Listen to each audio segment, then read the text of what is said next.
और सबसे पहले बात हिमाचल प्रदेश की करते, जहां सियासी संकट आ गया। जी हां, बड़ी खबर ये, सुक्खू सरकार संकट में है। हिमाचल प्रदेश से बड़ी खबर, क्योंकि आज बीजेपी के नेता गवर्नर से मुलाकात करने वाले। थोड़ी देर बाद यह मुलाकात संभव है और यह भी कहा जा रहा है कि बीजेपी जो है इसे लेकर अविश्वास प्रस्ताव भी ला सकती है। जिस तरह से कल राज्यसभा चुनाव में क्रॉस वोटिंग हुई, उसके बाद अब बीजेपी ने इस्तीफा मांग लिया है सुक्खू से। जी हां, हिमाचल प्रदेश की सुक्खू सरकार से इस्तीफा मांगा है और आज कहा जा रहा है कि राज्यपाल से बीजेपी के जो नेता हैं, विधायक है, वो मुलाकात भी करेंगे। सियासी संकट इस वक्त हिमाचल प्रदेश में देखने को मिल रहा है। दो तस्वीरें आपको दिखा रहा है, संकट में सुक्खू सरकार है। कल जिस तरह से तस्वीरें सामने आई, परिणाम राज्यसभा के जिस तरह के सामने आए, वो जीत के बाद भी हार गई कांग्रेस यहां, और उसके बाद आज कहा यह जा रहा है कि हलचल तेज होगी, क्योंकि बीजेपी के जो नेता हैं, जो विधायक हैं, वो थोड़ी देर बाद राज्यपाल से मिलने जाने वाले हैं और हिमाचल में कांग्रेस सरकार के खिलाफ बीजेपी अविश्वास प्रस्ताव भी ला सकती है। ये बड़ी खबर आपको बता रहे हैं। सरकार संकट में है। हिमाचल प्रदेश में सियासी संकट इस वक्त हिमाचल प्रदेश में देखने को मिल रहा है, क्योंकि राज्यसभा चुनाव में समीकरण थोड़े बदले हुए नजर आए, उसका असर आज दिखेगा।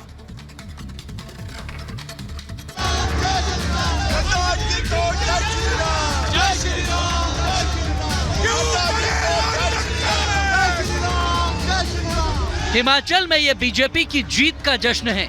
राज्यसभा चुनाव में ये बड़े उलटफेर का उत्सव है। हिमाचल प्रदेश में कांग्रेस को करारा झटका लगा है, क्योंकि कड़े मुकाबले में कांग्रेस प्रत्याशी की हार हो गई है और बीजेपी के प्रत्याशी हर्ष महाजन जीत गए। उनकी जीत का ऐलान खुद पूर्व मुख्यमंत्री और नेता प्रतिपक्ष जयराम ठाकुर ने कुछ इस अंदाज में किया। मैं इस बात को कह सकता हूं कि पूरे देश भर में एक दौर ऐसा चला है कि सब कांग्रेस पार्टी छोड़ रहे हैं, और ये सब सारा श्रेय अगर जाता है तो भारतीय जनता पार्टी के नेतृत्व को जाता है, और विशेष तौर से देश के यशस्वी प्रधानमंत्री नरेंद्र मोदी जी को जाता है। और मैं सभी विधायकों का धन्यवाद करता हूं, भाजपा के, और जहां कांग्रेस के भी कुछ साथियों ने हमारी मदद की, उनका भी हृदय से आभार व्यक्त करता हूं। पलट के आऊँगा शाखों पे खुशबू लेकर, पलट के आऊँगा शाखों में खुशबू लेकर, खिजा की जद हूँ मैं, मौसम जरा बदलने दो। विधानसभा में बहुमत के बावजूद कांग्रेस के अभिषेक मनु सिंघवी के चुनाव हारने से हर कोई हैरान है। लेकिन ये कैसे हुआ कि सरकार होने के बाद भी कोई पार्टी चुनाव हार गई? इसका जवाब है कांग्रेस सरकार से विधायकों की नाराजगी और मंत्री पद नहीं मिलने से उपजा गुस्सा, जिसने सुक्खू के सीएम बनने के बाद एक पहला बड़ा झटका दे दिया। मगर यह सब हुआ कैसे, अब इसको भी जान लीजिए। दरअसल हिमाचल प्रदेश में कांग्रेस के 40 विधायक हैं, जिनमें से 6 बागी हो गए और बीजेपी के अपने खुद के 25 विधायक थे। कांग्रेस के 6 बागी और 3 निर्दलीय विधायक भी बीजेपी के साथ आ गए। ऐसे में कांग्रेस और बीजेपी को राज्यसभा चुनाव में 34-34 वोट मिले। अब सियासी मैच टाई हुआ तो फिर जीत का फैसला लॉटरी के जरिए किया गया। आखिरकार बीजेपी के प्रत्याशी हर्ष महाजन को इसमें जीत मिली। हिमाचल में राज्यसभा की एक सीट अप्रैल में बीजेपी के राष्ट्रीय अध्यक्ष जेपी नड्डा का कार्यकाल पूरा हो जाने की वजह से खाली हो रही है। विधानसभा में कांग्रेस का पूर्ण बहुमत है और राज्यसभा सीट पर उसके कैंडिडेट की जीत तय मानी जा रही थी। इसीलिए पार्टी ने सुप्रीम कोर्ट के वरिष्ठ वकील अभिषेक मनु सिंघवी को कैंडिडेट बना दिया। घटनाक्रम में रोचक मोड़ तो तब आया जब बहुमत से 10 विधायक कम होने के बावजूद भी बीजेपी ने कभी वीरभद्र सिंह के करीबी रहे और कांग्रेस छोड़कर आए हर्ष महाजन को मैदान में उतार दिया, जिसने पूरा का पूरा खेल पलट दिया। और महाजन की जीत ने सुक्खू सरकार की उल्टी गिनती के द्वार भी खोल दिए, जिससे अब बीजेपी गदगद है तो कांग्रेस हैरान। मगर सिंघवी ने बधाई देकर भी शायराना अंदाज में अपना गम छिपाने की कोशिश की है। नरेंद्र मोदी जी की जीत है, अमित शाह जी की जीत है, हमारे जयराम जी की जीत है। मैं बहुत आभारी हूँ कि मेरे को उन्होंने प्रत्याशी बनाया तभी जीता, तो हमारी पार्टी की जीत। हमने हारते हारते भी इतिहास बनाया है। इतिहास इसलिए कि इतनी जद्दोजहद की, इतना मन बदलाव किया, लेकिन एक और मन बदलाव नहीं कर सके, इसलिए 34-34 का स्वाभाविक आंकड़ा भारत में शायद पहली बार और आने वाले कई दशकों में वापस होने वाली नई चीज़ हुई है कि 34-34 का हमारे मित्रों के इतने प्रयत्न करने के बाद भी आंकड़ा आया। मैच ड्रॉ हुआ मगर नतीजे मायने रखते हैं। सिंघवी कितने भी लौट के आने के दावे करे, मगर अब तो हिमाचल में उनकी पार्टी की सरकार भी संकट में आ गई है, क्योंकि कुछ ही घंटों में हिमाचल विधानसभा का सत्र शुरू होने वाला है। ऐसे में कांग्रेस की बड़ी किरकिरी हो रही है, क्योंकि हिमाचल प्रदेश में कांग्रेस की सरकार होने के बावजूद भी वो राज्यसभा चुनाव हार गई। 40 विधायक होकर भी कांग्रेस अपने कैंडिडेट को नहीं जिता पाई। बहुमत को भी कांग्रेस पार्टी हिमाचल प्रदेश में संभाल नहीं पाई। सीएम सुक्खू को विधायकों का साथ नहीं मिला, बल्कि नाराजगी।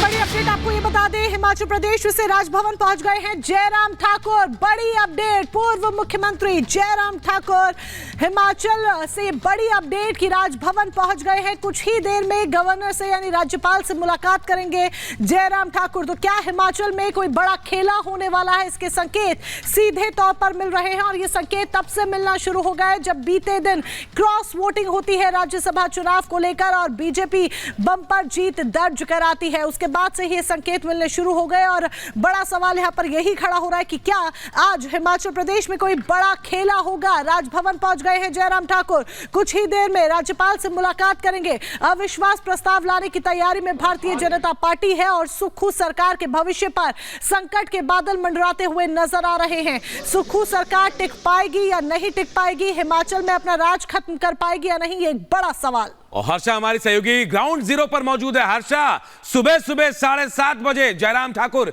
बीजेपी के जो पूर्व मुख्यमंत्री हैं वो पहुंच गए राजभवन। क्या कांग्रेस को कोई मौका नहीं देना चाहती है बीजेपी? ऐसा लग रहा है बहुत जल्दी में है।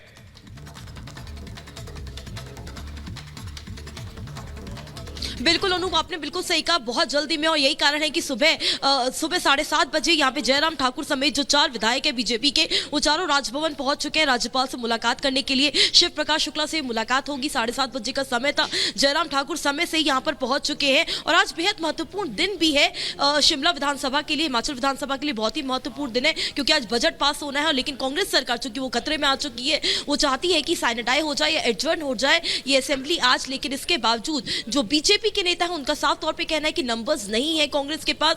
सुखविंदर की अगुवाई वाली कांग्रेस सरकार गिरने वाली है। जो रिबल्स है उनका पूरी तरह से सपोर्ट बीजेपी के पास है, इसीलिए फ्लोर टेस्ट की मांग करेंगे, नो कॉन्फिडेंस मोशन लाने की बात करेंगे। और इसीलिए जयराम ठाकुर के साथ जो अन्य बीजेपी विधायक है वो भी यहाँ पे पहुंच चुके हैं। तो यहाँ पे किसी भी वक्त, जब 8 से 8:30 का वक्त है, जिस वक्त अगर बाहर निकलते हैं जयराम ठाकुर, तो ये इंडिकेशन मिल पाएगा कि आखिरकार फ्लोर टेस्ट होगा कि नहीं होगा। नो कॉन्फिडेंस मोशन, जो विश्वास प्रस्ताव लाने की बात हो रही है, वो किस तरह से किया जाएगा।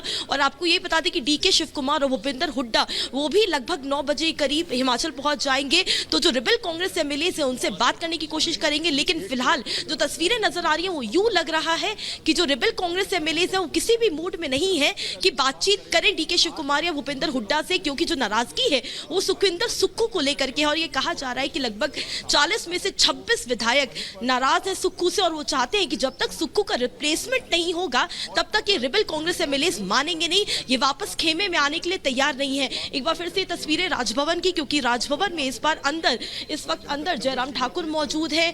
जो बीजेपी के विधायक हैं, 4 विधायक, वो भी उनके साथ मौजूद है। नेता प्रतिपक्ष होने के नाते राज्यपाल से इस वक्त सुबह अर्ली मॉर्निंग 7:30 बजे के समय मिल करके अपनी बात रखने की कोशिश की जा रही है। यहाँ पे आज बजट सेशन विधानसभा में पेश होना है, लेकिन बजट के लिए जो नंबर्स हैं, जो मेजॉरिटी है अनूप, वो भी कांग्रेस के पास नहीं है। यही कहना है कि आखिरकार बजट से पहले देखना दिलचस्प होगा कि बजट से पहले आखिरकार जो अविश्वास प्रस्ताव है वो आता है कि नहीं आता है। राज्यपाल किस तरह से, बीजेपी के जो नेता है उनकी बात को किस तरह से आगे बढ़ाया जाएगा, तो ये तमाम चीजें देखने वाली होंगी। लेकिन जयराम ठाकुर का साफ तौर से कहना है कि जो मेजॉरिटी है वो भाजपा के पास है। यानी कि